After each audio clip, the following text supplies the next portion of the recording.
Welcome back, everybody, here to Escape Gaming up against Alliance. The score currently stands at 2-1 in favor of Alliance, with Escape looking to force it into a fifth and deciding game to decide who will go into the main event of TI and who will have to fight their way through the wildcard matchup. The score is 2-1, in case Yes. you're confused by the in-game. Yeah. I'm hoping you'll be correct this time around. I didn't Hopefully. actually bring it up. Darn at the break. admins. Yeah, can't trust them, bro. Can't trust them. Don't trust anybody. Horrible way to look at the world. I trust the draft. Oh, would you believe it? Dazzle, first pickup. Should also flag the fact that Escape picked first pick, and Alliance actually chose to go to the Radiant side this time around. I guess Dazzle's that important to them. So for the first time in this series, we'll have Alliance on Radiant side. Yeah, and who's Escape want to pair with the Dazzle, and who's Alliance want for their combo? There's no IO this time around. Still everything else we had previously. Okay, the Rubik pickup. They're going to finally take it out of the hands of Escape and put it into the hands of Alliance. Doesn't really reveal that much. We're looking for his combo here. Both of them are great Rubiks. Yeah, no doubt. EGM was always known massively for his Rubik play. That's also because he always managed to, like you remember when Rubik was always run as a mid, and you're like, oh, I gotta get that quick blink dagger, and then we watch him destroy everything across the entire field. And then you realize, wait, EGM can still find exactly the same amount of money from a support role without encroaching too heavily on his cause. That's like, let's run him as a support. I think it's more so what Escape wants to go for, because they have been winning a lot of games off the back of the Lone Druid and the Tinker. And Alliance failed the first time versus the Lone Druid, and Escape won the other game with they won with Lone Druid and they lost with Tinker. So maybe they'll go back for the Lone Druid again in the first phase. I would expect it to be banned out in the second phase if it's not taken now. They're picking this Timbersaw up fairly early again. Like when Escape's left 4 more heroes to grab. So Escape have time to work out also how they want to counter like the Timbersaw set. Yep.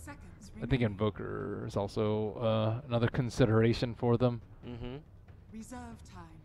Interested to see if they would actually ban it in the second phase. There's still Void available too. There's the Druid. They're going to stick with it. Yep. Alliance have yet to show that they can effectively handle the Lone Druid. He always seems to get his Radiance 14 to 16 minutes and then proceed to crush the game. Interested to see if they let the Slaughter go through Escape.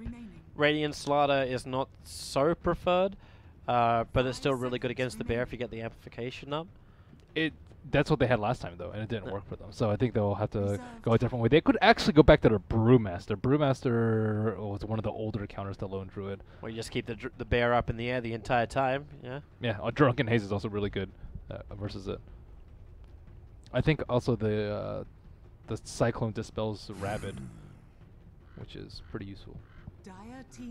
Tidehunter ban again. Is that 3 out of 4 or 4 out of 4? I'm not sure. It's usually banned out in the second phase, though.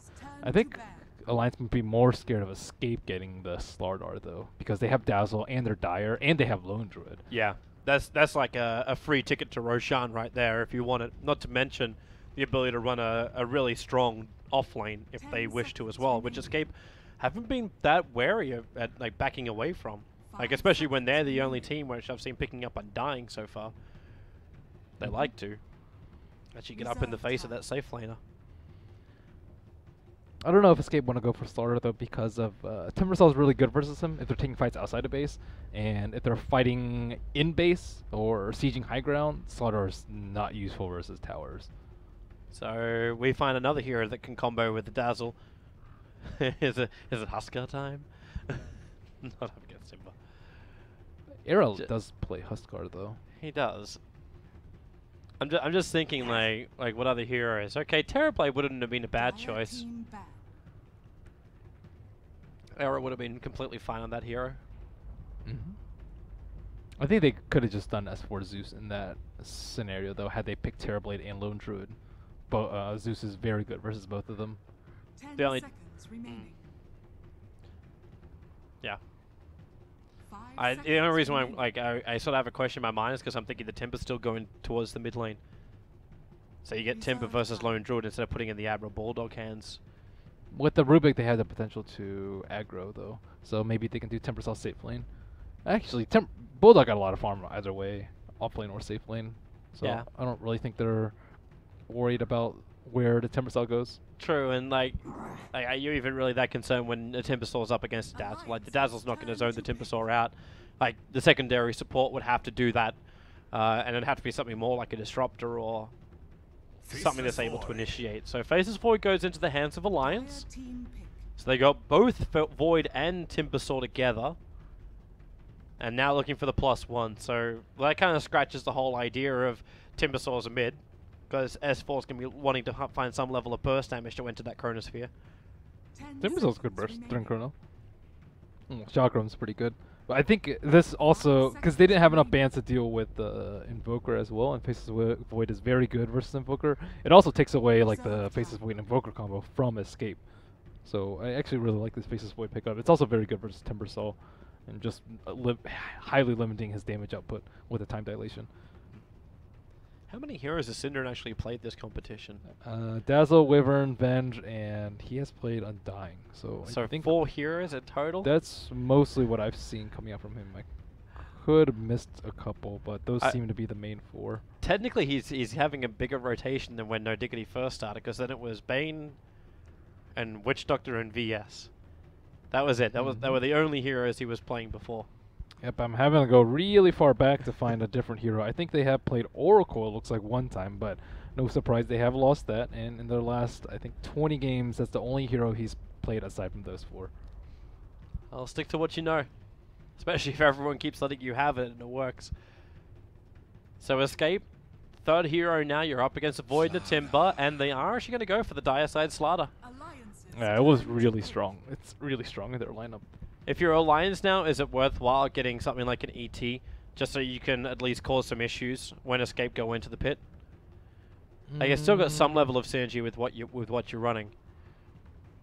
Yeah, but they've shown not to really like the ET that much. Also, EGM's the ET player, as well as the Rubik player. So I don't think they'll go for it, even though it has great synergy with the Faceless Void. So an older counter to the minus armor. It's also very good versus Lone Druid. I actually expected them to pick it up in the other Lone Druid game, but this time the Lich, it can really slow down the Radiance from Lone Druid or really slow down the Blink of the Slarlar, both of which are very important items. And yeah, the plus armor, excellent versus Lone Druid. The Bear has a hard time sticking onto a target without a root. And also very good damage during Faceless Void Chrono. Yeah. Yeah. That old school combo. Don't have to go back too far for that one, just a couple of years. Escape. Okay, so second support, you know you're gonna have a hard time with the Lich in the lane. He's gonna be sacrificing a lot. Do you actually think about getting away with the jungler here? I think so. I don't think their lanes are particularly strong. Like Timbersaw is okay. Necro's back again. Necrophos. Which technically could mean the lanes, like, if you run a jungler, you don't want to leave the Necro by himself. If this is like a Lich Void offlane or a Lich Timber offlane, with a Rubik Face Void safe and then another mid. It seems to be one of their more favored heroes against the Timbersaw. They picked it up in the group stage versus Team Empire. And that was also versus Morphling, though. I also think Necrophos is really good versus Morph. But nice amount of magic damage to help deal with the Timbersaw. Also, with the Veil, makes Lone Druid do a lot more damage and not have to rely on bursting through that Frost armor. So, are you still thinking about the support, as in like being in a jungle role, or would you prefer to have someone that's able to keep up, someone like a Lion or a VS would have been good up against a Faceless Void? Yeah, the one big downside by Necrophos is he needs a lot of help generally. Like, even if he's free farming a lane, generally a mech isn't enough to save a Necrophos because he's that high of a priority in the team fights. The longer he lives, he just heals up everyone in the Heartstopper aura. So you just bring in a Hand of God. 5 seconds remaining. Yeah, as if they played Chen. Hey, Synderen always loved playing his jungle heroes. Yeah, but not so much recently. That's also because like just playing any jungle style heroes always seems to be followed by a bounty or a Ricky or someone like an ET invading your jungle and never having any space to move. 10 seconds remaining. Yep, but it's just not their style. Synderen plays 6th position generally. They ban out the Leshrac and a Kunkka will be the last hero up here for Escape, and so they're going to give a crack at the Kunkka and the Necro together. And this is... Didn't someone run this? This was... It was ESL draft, right? ESL 1? Was it Necro Kunkka? I don't think it was Necro Kunkka. I think it was just 10 Kunkka. seconds remaining. There's a whole bunch of Kunkas, but 5 I'm seconds pretty sure remaining. Kunkka has been run a few times in the qualifiers thus far. have a Reserve dig, time. see what you find. Yeah, I'll keep looking. For now, Alliance need to get their last hero, so one final core should then tell us how the laning phase is going to go down, and it's going to be a Weaver as their final one, a lineup which does actually have some decent control through X marks to Torrent. Necro can hold the Weaver in position. It's a Bulldog Weaver too, so Loader will take up the face as Void. That puts S4 onto the Timbersaw. Oh, Weaver's a pretty bold pick here. It's not good versus Slardar, and he's going to have a lot of trouble bursting people down for Kunkka. Also, the X is very good at dealing with a Weaver. They seem to have a lot of lockdown against him. Like, this isn't like the last game where, like, hey, like Weaver was 5th banned out. You're like, there's not that much control from the supports. In this case, there's a lot to work with. So we've seen Kunkka run a few times in the Chinese region. We see Vici Reborn 10 is seconds played by remaining. FY. Not exactly sure what was there to 5 counter. seconds I've seen it remaining. kind of used to counter Faceless Void. You just boat inside the Chrono, and it's a pretty good substitute for Vengeful Spirit if you don't have a good save. It was also used by E-Home, played by Lanham, as a defensive support to aid Old Chicken on the Death Prophet. Alright, prediction so- time. Okay.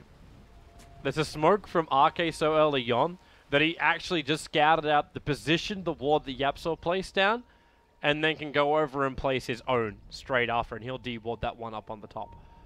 So... Okay, well, until he then does his sentry ward, so Yapsor should know about that one too. So yeah, prediction time, number of towers killed before, 25. I did 6 through 10. 6 through 10 I picked. Before 25? Yeah, that makes sense with the lone druid on the field. I'm for that. When will first blood happen? This is a very passive laning phase. Yeah, I'm thinking between 6 through 9 or 9 plus. 30 seconds to With the act. Kunkka, I'm all for 6 to 9. I think 6 through 9 is going to be great. Okay. Which team will win? No, looking at the Alliance draft, I like it, but I think Escape actually has more strength, so I'm going to go with him. Yeah, I'll just go with Escape. And the amount denies, 15 denies. Lone Druid. Lone Druid. Lone Druid, I'm actually going to go with Loader. Loda doesn't Battle deny, man. begins. I picked him last time. He had a free farm lane and just didn't deny. So I've learned my lesson. At the same time, like every time I backed Koifa for the denials, like there was one game I backed him and no one went over 15 denies. In the entire game, no one went over 15 denies. And Koifa sat there at 13. The entire game. The game went on for 80 minutes. And there was not more than 13 denies on one person. They have better things to worry about. We don't. The full laning phase, it's fine. Loader will focus and just pull the lane back. Then again, he's facing up against the aggro lane of Escape. So he needs to pull this thing back. And already Synderen, Poison Touch to start with. They want to go for the Torrent. Loader felt it coming. He didn't see it coming. Not until EGM like shows himself, and Yapsor's already going to make sure that EGM is not able to throttle this lane back. So Loader, defense the whole way. Yeah, and good luck, Koi, for getting denials up against a Timbersaw Welding Death. The Kunkka is also very good at dealing with the offlaners, or I guess heroes with good escape mechanisms. Like, I think it's pretty good at dealing with Faceless Void. Very hard to dispel that X. And also very good at dealing with Dark Zero, though he's typically banned out nowadays. I'm wondering how long Escape are going to deal with this, because right now Keizu just has to hide. Like that's a creep wave and a half, which you can be pulling back. RK will always win this lane because obviously sacrifice is just a beautiful thing. Yeah, it depends on how much they think they're getting out of their bottom lane. Oh, nice try by EGM. He tried to lift the Wild Wing to aggro the wave, but Escape will be there to deny the pull. I like how Era, like, he's there for denies, but the Heartstopper aura is reaching the Faceless Void and slowly force them to burn through consumables. Yeah, pretty good reverse backtrack. Is that a new set in for the Lich? Was there a Lich Immortal? Honestly, I wasn't. Yep, there was. Yeah. His Frost Blast actually looks really damn cool. K2, TP out. Frost Blast won't be enough damage. He'll go all the way home. It is miserable laning versus a Lich. What are you even meant to do? Like right now, he would go for Iron Talon, but he went for a PMS to start with. So Iron Talon isn't even an option for him, just to jungle it. I think he thought he'd be in a one-on-one situation, and they would focus more the Lich and Eyes onto the mid lane to deny Koikwa. Look at it now. RK realizes that they've already won top lane. So he'll bail out and come down the bottom lane, looking for Synderen. Frost Blast available. Synderen low. No Shallow Grave, and the extra time lock in there for Loda. They helps to find that kill. So we both get to be wrong. The first blood happens just shy of the 3-minute mark. Bash Lord Loda. It's also one of those times when Dazzle gets punished for not getting the early Shallow Grave points. But actually, even if he had it, he couldn't use it. He was locked down for too long. So they're switching the lanes up. Era moves up to the top lane. And Keizu now has to deal with Lich on the bottom lane. Oh, that's just not nice. Time to get a quelling. It's like Yapsaw. This one's getting rather aggressive. With an X marks a spot plus Torrent, you can really punish S4. Nah. But S4 has also gone for the 2-0-2 build for the mid lane. And so a 4-man. he doesn't care. Oh, what was that roar for? I don't know. Misclick? Maybe, but he didn't use Rabbit after. Bottom lane, Keizu. Oh, again, nice knowing you. You'll get the double crush off, tries to sprint away, so there's less damage done. He'll get back behind the tower, but once again, he has to go back home. What a nightmare. So that's a nightmare when you look also at the difference between him and Admiral Bulldog. A 1 for 2 CS at 2 minutes over on Slaughter. Bulldog's found 4.5 levels and 20 CS with 8 denies. Admiral Bulldog, though, X marks torrented up. They're going to trigger the dust. They can see him. Era does not have ultimate. And Yapsaw, he's got one more torrent, but RK, again, right place, right time. Bulldog drops slow, but now he burns the salve. And he still had a Fairy Fire up his sleeve, too. So he would have been fine.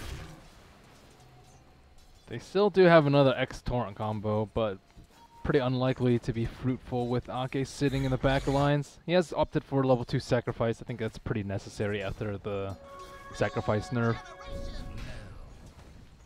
They're just trying to make the most out of that Observer Ward. The problem is for Escape, they're being watched by another Obs. A little bit further up, so they're very much aware of what's going on.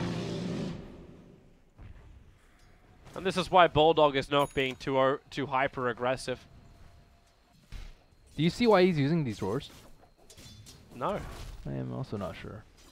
Sometimes you see it so you get like 1 or 2 extra CS, but I didn't see him really being in danger of missing creeps. Oh, X, Torrent, they're going to go again. Creep up, Frost Blast will connect. Admiral Bulldog, that's some heavy damage. One more attack, but he goes invis, but it reaches. Before the Fade Time can kick in, and Admiral Bulldog goes down. That's the first good thing that's really gone the way here of Escape. Every other laning phase has been pretty damn good in favor of Alliance. Yep, they caught him a brief moment with that Shikuchi. I don't know if Fairy Fire would have saved them in that instance, but it would have been close.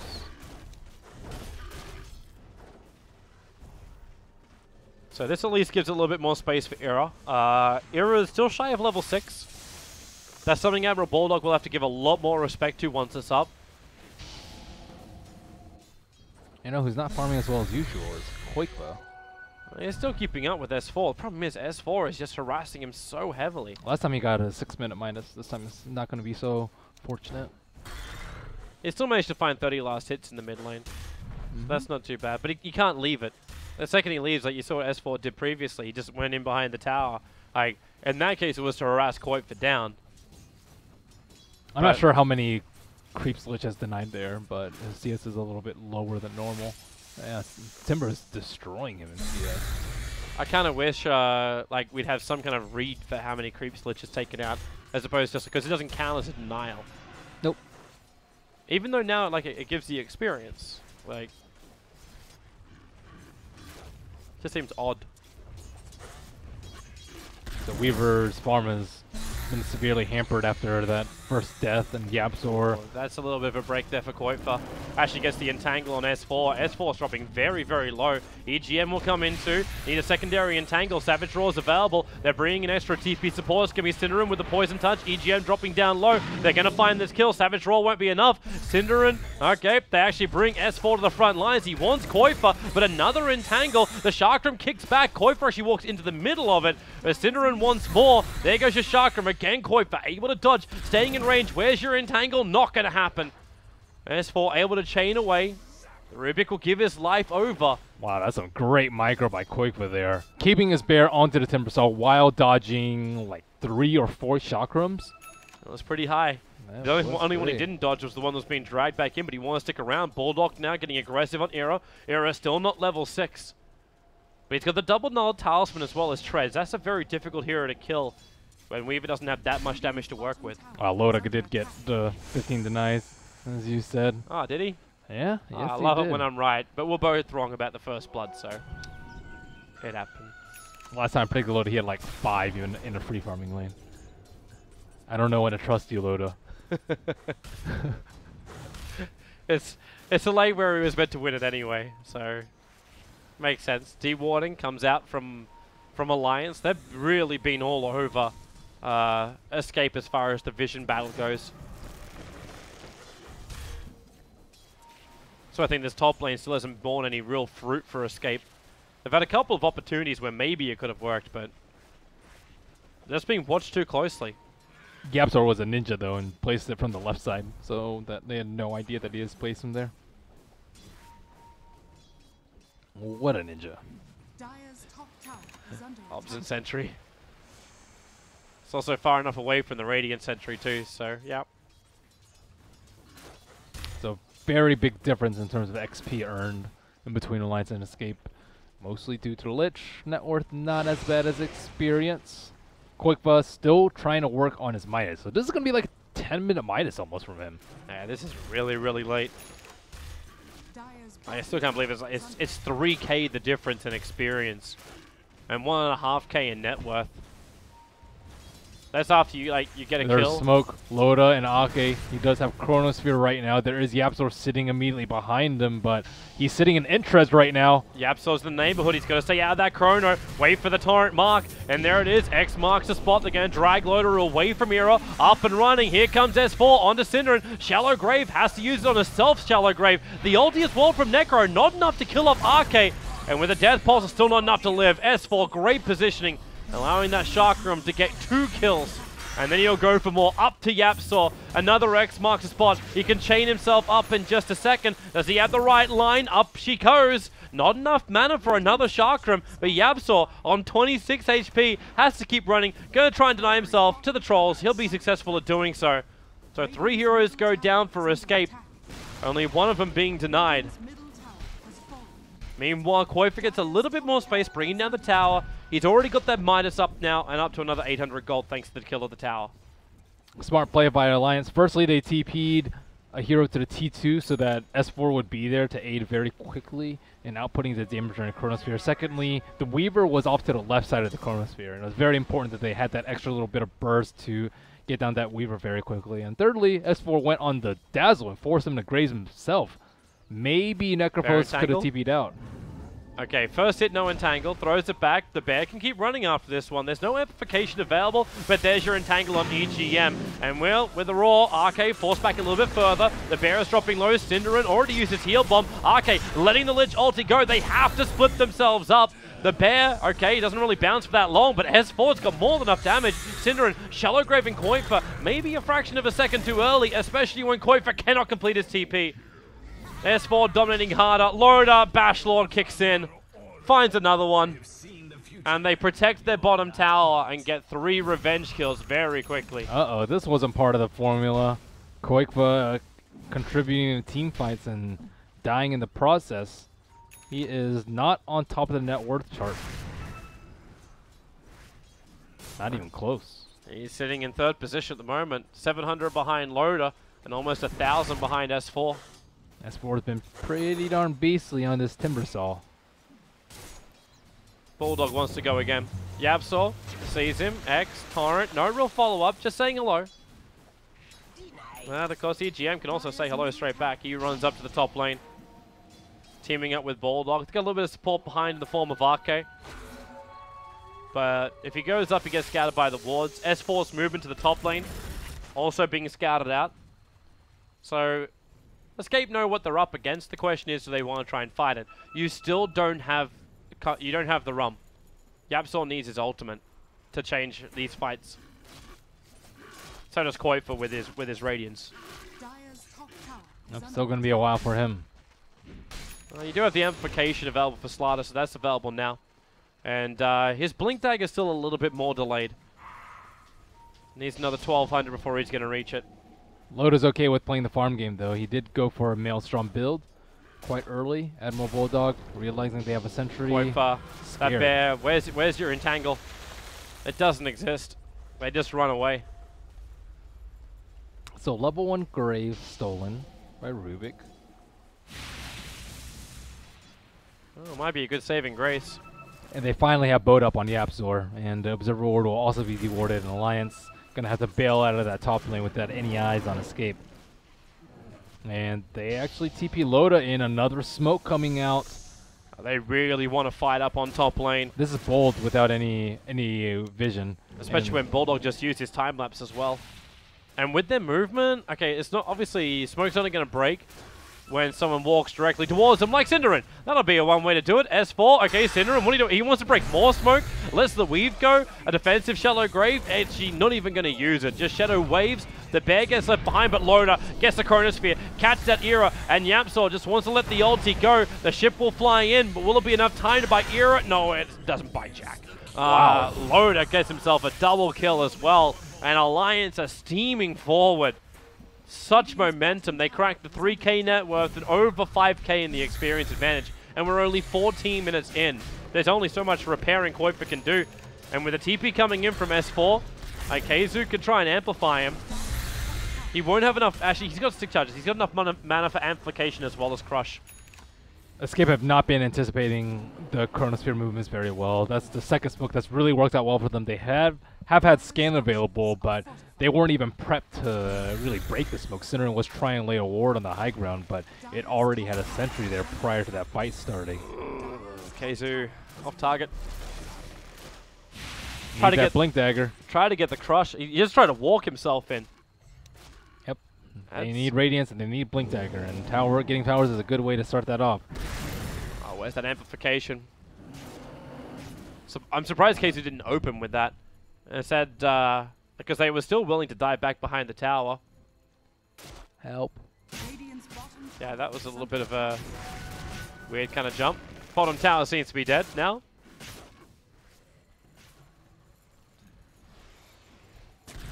Oh, they find an opening. Oh, no they don't. Cinderin thought he did. Then S4 still too big. X marks spot. Torrent ship. They're coming in. The Shallow Grave, which was still sold by EGM a long time ago, allows S4 a little bit more time, but they drop the scythe and remove him for 53 seconds. But also, the steals in this whole series has just been beautiful. EGM currently holding on to the Reaper's scythe. Nice. It's actually pretty good versus Bear too, if he can manage to get it off. I would Reaper a Bear. A lot of life to do a lot of damage to. Yep. It's actually a little bit unexpected too. Well, there's your weave already. Defensive. Loda jumps in, gets himself a two-man Chronosphere. They want a little bit more help. Keizu. Oh, that Lich ulti. It's going to hurt so hard. Era's going to drop down. There goes your scythe. And, well, they tried it on Era. Maybe a fraction of a second too early there. Wow, what a great chrono by Loda there. And the lift into the Chain Frost. The amount of teamwork from Alliance from these fights. Yeah, coordination looks good. Yep. Yes, it does. All they gotta do is keep it up, and they can have that direct position at TI6. Their golden advantage gain is still growing slightly, even if the gold did take a little bit of a hit. Lone Druid is still doing his thing too, but Qualifier, he really, really needs this Radiance. He's 800 gold short of the Relic and then still having to have the recipe, and we're already 17 minutes in. This is when you're expecting him to be already having the Radiance or completing the Radiance. Yeah, they'll have that pretty soon, as well as a Blink Dagger on Slaughter, so they'll be in fight-ready shape soon. Right now, they don't have another threat aside from the Necrophos. So as long as they get the Necrophos and Chrono, they're pretty good. But sooner or later, they're going to have that Angry Bear beating on the supports, and maybe with a lucky root or two, they can get a Reaper kill. But as it stands, Alliance with way more damage output in these team fights and some decent farming build coming out from Loda. We see the Maelstrom into Echo Saber. It's a good mix of team fight and farming. We note again too that Era's going like with that Dagon, any kind of pop, any kind of kill. I'd love to see it. But he's gonna get Chronoed, and if they miscalculate on the Void, it's not gonna be effective at all. And they have the null field on Rubik, who has already started leveling it up. It is level 1 at this point. Slowly negating the damage from ESC. Face's voice now going to amplify his a little bit more, so Echo Saber looking for those good time locks. Yapsor's the man that's been charged with defense. Wow, double energy booster. Usually you see the Aether picked up before the second energy booster, but no big deal for him. Mid, here comes the push. Escape now realized where it's coming. They were smoking to go into the Radiant jungle, expecting Alliance to still be farming.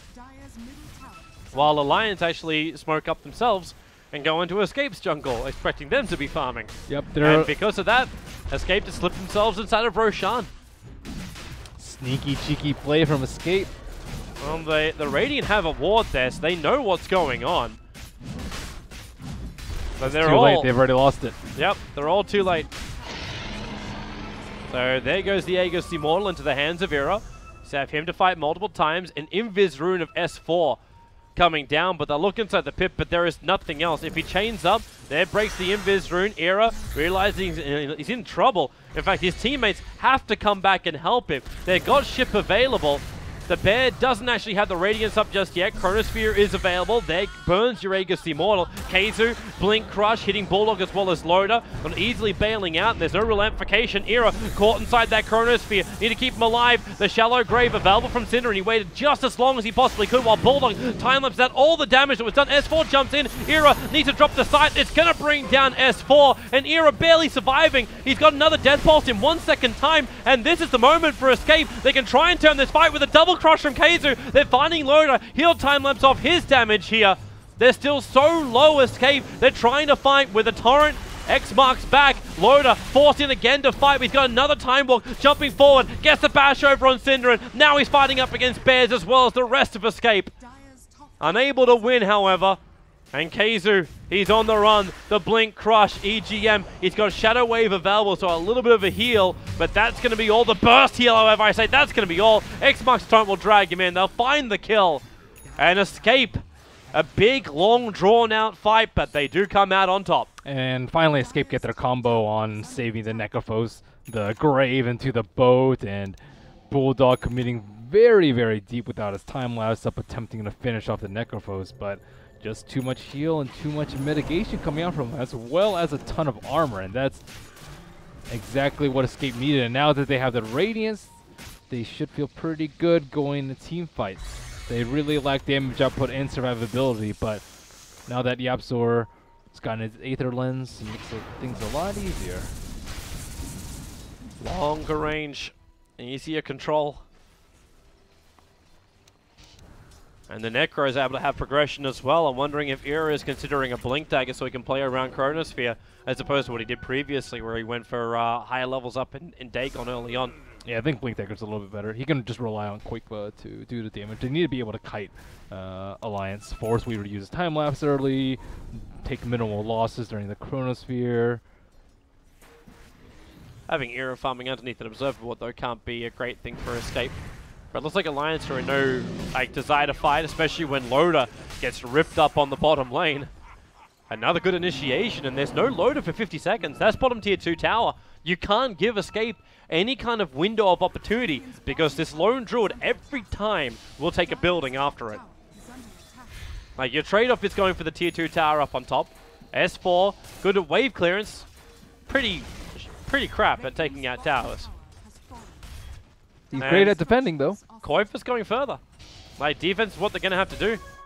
Fortification was used by Escape. Okay, Synderen is going to be the one to go further. Sees S4 return. Dire Scan realizing where Alliance is as they're retreating out. The smoke maneuver is Era and Yapsol teaming up together. It is the Blink Dagger of Era, but who's he going to find? Admiral Bulldog has a Lincoln Sphere. They'll trigger off the dust. The Lich holding really good. Yapsol and Era, they can't split up thanks to the Frost Blast. Now they will be able to, but the damage output was so high, Admiral Bulldog couldn't get the attack off in time. So Yapsol's TP out will take him to safety. That almost went pear-shaped for Escape. Yeah, that was close. But while all this is going on, Qualifier, like the man that did not have a good start, is now sitting at 2.8k gold after finishing up Radiance. Yep, a lot of that was due to the smoke maneuver. S4. 3 hits, still no entangle. Obviously, Qualifier, not RNG Lord. Gonna Savage Roar as well. 1 attack, still can't, that's 5 in a row, can't get a single root. So and he just needed unlucky. 1, so Keizu could come up behind, amplify and crush. He needed a root like as the Timber Chain was coming out, though. Oh, Loader. He's behind the Lions. He's got a 2-man chrono here. Yabsaur and Synderen. They'll have to fight underneath the tower, however. Still looks good. Those are 2 defensive heroes. And without Necrophos there. Here comes Bulldog. Charges his way in. They start the X marks the spot. Synderen gets out of it, however. He's going to turn around and get that Shadow Grave over on Yamsor, cancelling off the kills. Need to get rid of the Weaver bugs, which are also on top of him. Yamsor can't get out. At least he gets his ship off, even if it is stolen, then instantly returned by EGM. The bear moves forward. The Radiant starts to burn. But Time Walk up at level 4. He does actually have it quickly, but not quick enough. Again, Loader being the man to get sniped out by Escape. And another bash, another kill. They don't have frost armor for the Faceless Void, maybe relying on that a little bit too much to survive throughout these fights. And now you have difficulty in itemization and defending against Escape's damage. You have a hood on Timbersaw and reactive armor to deal with the mix of damage, but what about the Faceless Void? And what about the Weaver? They have the Lincolns blocks, what, X, Poison Touch, Reaper, Dagon. Pretty decent here, but still doesn't really mitigate the heavy magical damage from the Necrophos Veil, nor the heavy physical coming out from the amplified damage. And the Faceless Void, as we've seen, has had, but in particular, very large issues in surviving in these fights. So I think Ake, probably considering maxing Ice Armor, he has picked it up at level 9 for the 3rd point in Ice Armor. Here they come. Escape, 3-man smoke maneuver. Blink Dagger from Era is currently on cooldown. The best target they have is S4 on the bot lane, as now he shows himself with the Chakram. Do they turn east? Nope, they actually keep going west. They're headed in towards the mid lane. Ake waiting in the tree lines. There is a Radiant Observer Ward there, but now with the movement in from the Kunkka, X marks the spot. And Ake, I'm sorry to say, bro, but I think you are currently dead, while the site that goes to Loader, but it's too early. He's able to time-lapse off the damage. Ake is still fighting strong. Keizu can't finish the job. The Ice Armor is so hard for him to get through. The ship from Yabsaw buys a little bit of space here for Escape. It lets Synderen get out, but Yabsaw, there's no real hope. He starts the TP, but it was very optimistic. Ends up being a 2-for-1 trade-off. Keizu went a long way south to escape out of that. Not the best fight we've seen. And that's the issue you were talking about. The fact, like, if you don't get your timing right in the Faceless Void... Yeah, you lose the fight. Yep. Exactly what happened. But they also didn't have the Lone Druid there for that fight. He's finished his AC now, 26 minutes in. Yep. They're okay because of how farmed Koikba is. And with the dire Slardar able to take down Roche very, very quickly. The Alliance need to set up around the pit right now. EGM perhaps trying to find out any stray warders from Escape. But no wards of his own. They do have a Glimmer Cape complete on EGM. This will be very good versus Necrophos, and will, I guess in his eyes, hope to prevent Loader from getting Reapered over and over again.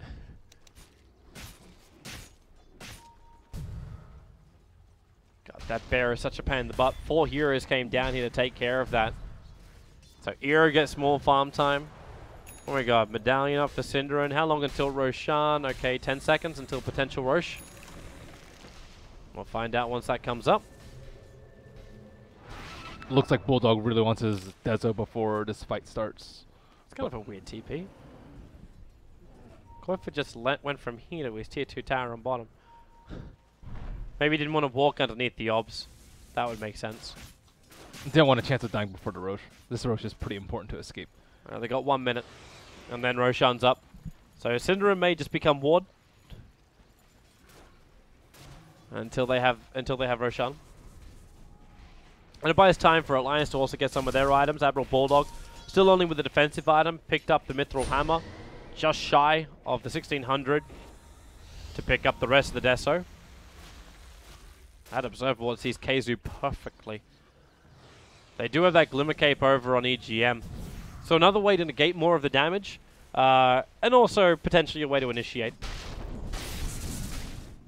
And Rosh will not be up yet. Escape might have found an opportunity there had Roshan already been up, as for his BOTs were on cooldown for just a few more seconds, and it looks like his cooldown will coincide with a Roshan respawn timer. And Keizu, he might leave the pit right before. Nope. Yeah, hung around.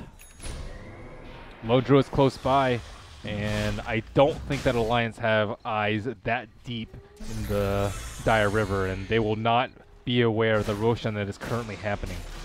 They have eyes in the lane, but the ping just came out. But it's already too late. Yeah, it's too like, late. Roshan is done so quickly from Escape. And this is the thing we're flagging during the draft as well, where like Alliance willingly gave them Lone Druid as well as Slaughter. So they knew that this would happen. And Alliance also picked Radiant side. They were happy for Escape to be over on the Dire and have first pick. Yeah, I'm not sure what the Radiant pick to do with trying to theory craft something that would make sense, but doesn't make too much. Well, aggressive weave from Synderen. Already Alliance trying to back out of this one with a bear forward. Blink Crush. He finds Arke. No Frost Armor making life difficult for Keizu, but they know EGM is still sitting inside the tree line.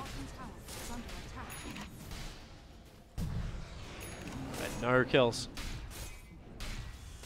Everyone just relaxes. So now there's the Necrophos with the Aegis. You don't really want to go on him. They saw what happened in that right side T2 fight, so I don't think they want that sort of fight to happen again. So in order to counteract that, need to take fights away from the Necrophos. He doesn't have a TP scroll. He does have Blink, but you can play around that. They don't have wards too deep onto the Dire side of the map. No vision in the Secret Shop, no vision in the Dire jungle, however. And also Qualifier without a TP at this moment, although they do not see the bear, so they won't know that. And looks like Alliance, with the recently acquired BKB of Faces Void, may be looking to take a fight. Question is, where do they get it? Not Necrophos. They may not have an opportunity, like a choice. Nah, you just split push out lanes in case they do. You might lose a T2 in the process, but that's kind of how the game goes versus Lone Druid and Escape looking to jump Alliance on this corner of the map. Oh, you can see Keizu. He's looking at Loda. Oh, boy.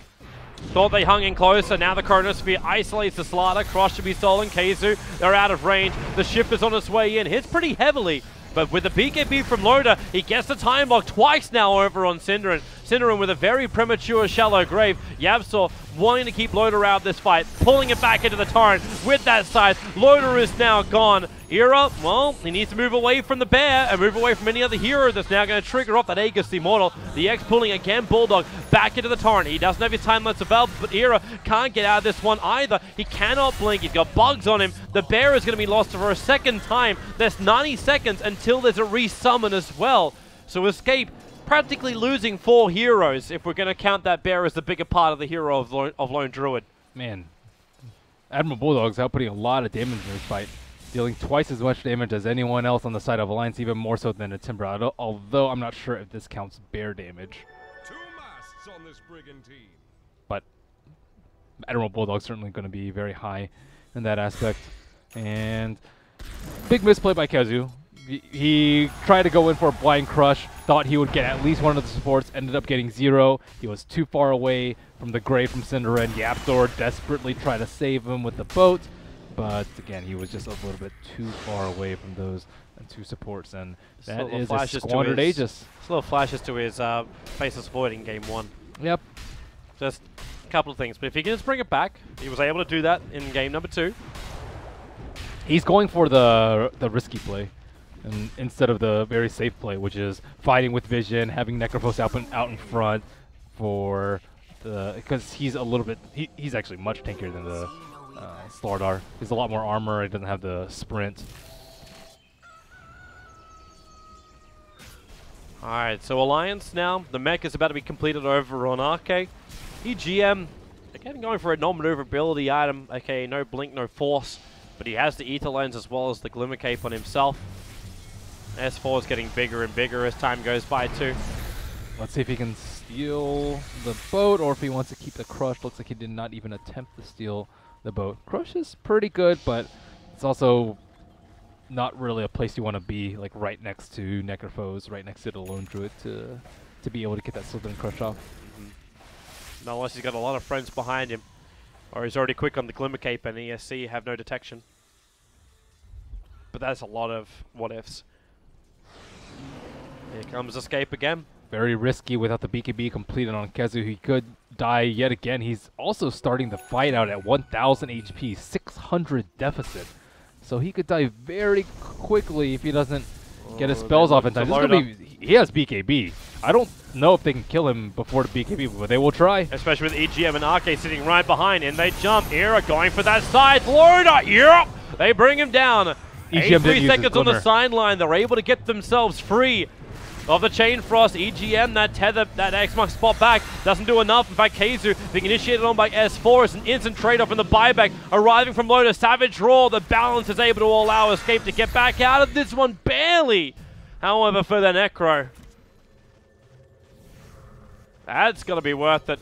Oh, definitely. EGM did not use his Glimmer Cape. I think that was kind of what Faceless Void was relying on, so that he could pop his BKB and then time walk and then get a kill on the Escape heroes. But without that defensive spell, the telekinesis is not going to be enough to save him. This now makes it so Escape, again, having more space.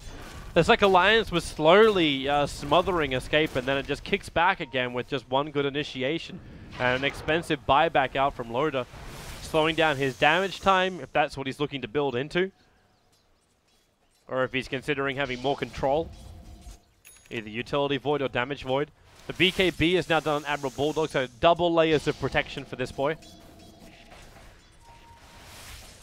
Yeah, Utility Void is kind of hard just because they're going to try and chain stun him before the BKB, so you could go like an HP build, but that's, I think, inferior to relying on your supports to save you. Cinderin out in no man's land. Yeah, he's a long way up. Chronosphere is going to be committed.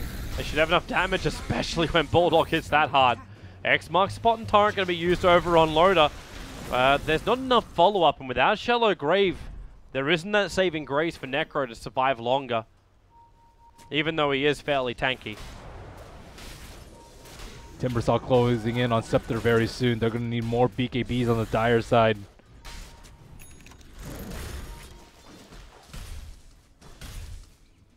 Else they're going to get shredded apart by S4.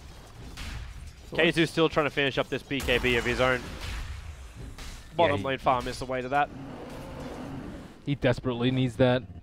He can still survive through Chronosphere if there's a weave out on him, maybe even a medallion, so they don't have to use the grave. And of course the ghost ship coming out from Kunkka. I wonder what Kunkka gets after this. Yeah.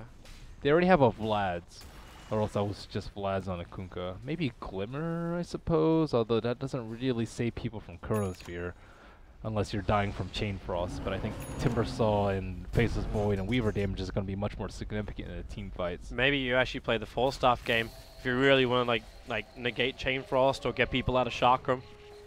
Yeah, I think 4-staff is the best item here. The Lotus Orb is not terribly great versus the Chronosphere and Timbersaw. Oh, here comes Alliance. 4-man smoke. Admiral Bulldog front lining. While that bear with double damage stands there. They wait for the opening. Now the smoke's going to break. Yapsol wants to bail out of this one. He's not going to do it fast enough. Ghost ship stolen. EGM will put him down, and the rest of escape. They're just looking to retreat. That bear can't be recalled while the bugs are on him. Now we can get rid of it. Qualifier has the right idea. Just show your bear, hide with your hero. Yapsor, he needs to sit behind the cores that they might jump on. The Necrophos and the Slardar in particular. Luckily for Escape, that Roshan is almost the maximum spawn time. So Alliance can't just slip themselves in and grab the Aegis Immortal and then continue to find an objective. They can set up wards off the back of the Kunkka kill. So it looks like they will get one ward off. Although it looks like Cinder will be there to immediately take it down unless they get chronoed. Well, see how much damage Lotus is capable of doing. Cindering, can he time? Actually, yeah, he'll be able to shallow grave himself up. Get away, that bear helping him out. Cindering, however, that shallow grave won't last long enough. And they still have boat. I'm not sure if Escape want to fight into this. It looks like they don't want to give it the roast. They don't know that it hasn't respawned yet, but they have to play like it has. With a vision, they can get that dire observer ward to the west side of the Roche pit. It wouldn't be too difficult for Yapsor to get next marks a spot. I think they just walk inside the pit and try and bait it out. I guess they can maybe scout with a lone druid bear, but Alliance also might be unwilling to take a fight because they do not have the chronosphere. Oh, they jump up. Admiral Bulldog instantly bashes. He went in. Now the ship's coming in right on top of Alliance as well as Escape. They come in from both angles. BKB's popped across the board. Casey getting time locked as well as he tries to run himself out through the north. I'd say tries, succeeds. Moving very quickly back past the tier 2. EGM also getting something very useful, which is amplification. If only Roshan was alive. They still have another minute to wait until the big man is on board. Alliance not devoting enough sentry wars around the pit, a common issue, and they had eyes on him the whole entire time, as well as a sentry already placed at Roche, or at the secret shop. So he kind of walked into a trap there, and that will be another very costly buyback from an Alliance core. They still need to protect Roche. And now a Gem of Truth site. It actually removes the last, I believe it's the last. Okay, they put a new one. There's one in mid lane. That's the last Radiant Observer ward down at the moment. So the only vision they have is of mid lane. Yep, Skip doing a good job of controlling vision around that pit. They need an Aegis on Necrophos. He is closing in on what it looks like to be an Octarine core. Yapsol's playing King of the Castle. Okay, Alliance can be sitting here. Guys, can we check the time supports? Can we check the time? When does Roshan come up? Yeah, without the lone druid there, it's not going to be that. They can't take it that quickly, but he is pushing the left side, and well, he could TP to the tier 2 tower anyway. He'll get there fairly quickly. Yeah, but they know that he's not doing it. And the fact that he forces the TPs back. Actually, yeah, it doesn't matter. S4 has BOTs. Yeah. All right, Roshan's up. Yapsol scattered it out with the torrent. This could be really good bait for Escape if they can just wait. But then again, they may back themselves up now. Timbersaw still not TPing over yet. The creep wave on bottom's pretty close. In fact, here comes the TP from the Timber. The Dire Observer Ward scouts it out. They move forward, looking towards Yapsor. Yapsor, defensive torrent as well as ship. Gonna fly up. Roshan, not low enough. Nice Shivas by Timbersaw, getting that vision in that heavily obscured area to the right of the Roshan pit without the 8 of Observer Wards. Escape is giving this up. Yeah, they've left. They don't have Kunkka. If they lose Necrophos right now, he doesn't have buyback right now. He's actually going for, what, Soul Booster and a Plate Mail? A little bit strange. Radiant's middle tower is under attack. Maybe he thought Lotus was a really good idea and then realized it wasn't.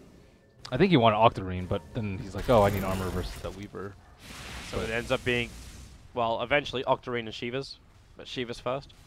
I believe so. Casual plate. I believe it should be Shivas. Makes sense. Yeah. It needs to be able to survive during Chronosphere. Weave takes a decent amount of time to tick up. But Timbersaw is also very, very farmed. Yeah, he's going absolutely ham bottom lane. Cinderin, where's your time lock? Ah, there it is. Shallow Grave will not allow freedom. Bulldog gets the last hit in thanks to the extra bug sitting on Cinderin. So, no dazzle for 45 seconds means this tier 2 tower, which is already fairly low, will have to be given up by Escape. There's no point defending it. The only thing they may do is fortify it so you get a trade-off on the top lane.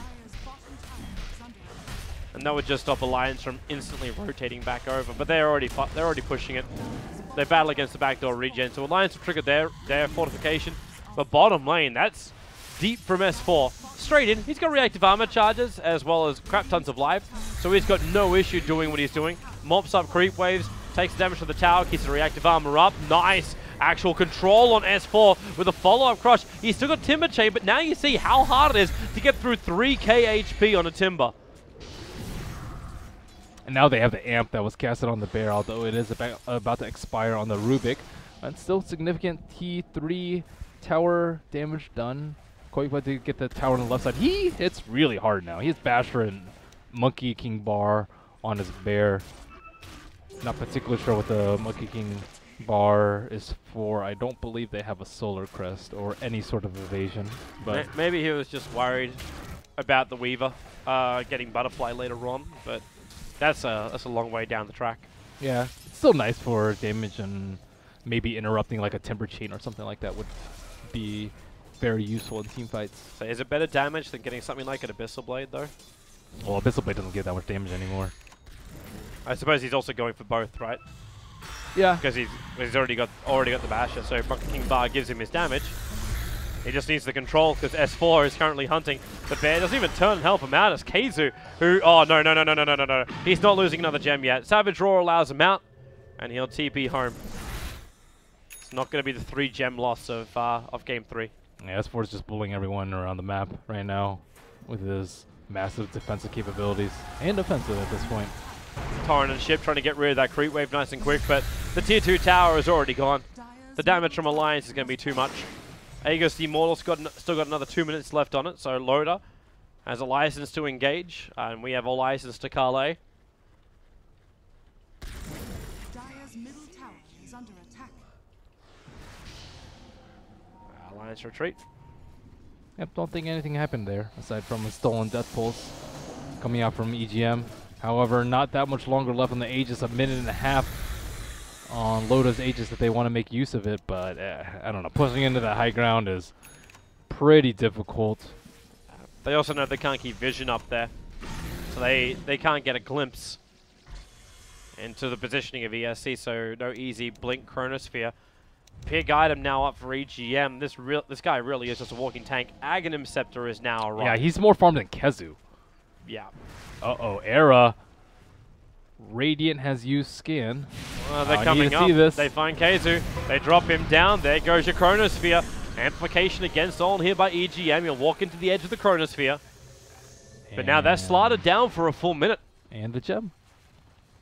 And I almost want to give the gem to like Lone Druid or something. It seems to have a lot of issues on a Slaughter in this game, or just in the offlane with the way Keizu keeps playing it. But it also kind of has to be on him. Like, he's the front rower, he's the guy which will amplify. You could potentially carry on like Kunkka, I think, because he has Blink Dagger and he has Aether, so he can stay pretty far back, but with a limited range on that, could be pretty difficult. And the Sentry and Observer right outside the base are immediately taken down. Okay, 4 from Quoitva. Can't actually get itself an entangle. Takes some considerable damage as well from Bulldog, who's walking around with a Hurricane Pike. There's only like 10 seconds left on the Aegis. Back up. Yeah, it's about the same time as the Sword Art respawn. Will not take that risk.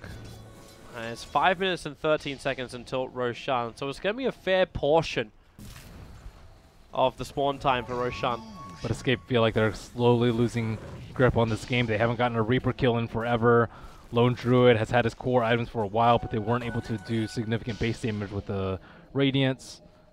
Kunkka has gotten picked off multiple times, as has Kezu. They've lost his gem. A lot of things have gone Alliance's way in the past 10 minutes, and Escape needed to do something.